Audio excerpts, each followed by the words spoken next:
नमस्कार प्रेक्षक हो, स्टार प्रवाहवरील तू ही रे माझा मितवा या मालिकेमध्ये आपण पाहिले लावण्याने केवढी मोठी चूक केली होती, तरी पण निर्लज्जागत परत घरी येऊन ती अर्णवची माफी मागते, डोळ्यातून पाणी काय काढते, अर्णवच्या पाया काय पडते, पण हे तिचं सगळं वागणं खोटं असतं.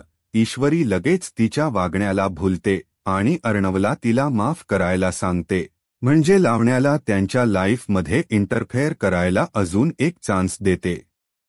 घरातल्या सर्वांना ईश्वरीच खूप कौतुक वाटतं.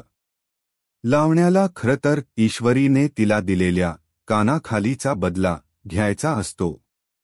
लावण्या, राकेश आणि मामी हे तिघेजण मिळून असा प्लान करणार आहे, ज्यामुळे अर्णव आणि ईश्वरीच्या नात्यात दुरावा येईल आणि त्या दोघांमध्ये गैरसमज निर्माण होईल.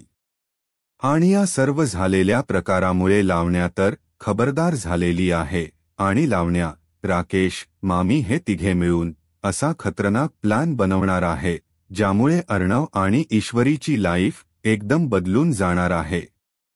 तर मग प्रेक्षक हो, तुम्हाला सुद्धा असेच वाटते ना की ईश्वरीने लावण्याला माफ करून व त्यांच्या आयुष्यात परत येण्याची परवानगी देऊन खूप मोठी चूक केली आहे. जसे की ईश्वरीने स्वतःच्याच पायावर धोंडा मारून घेतला आहे.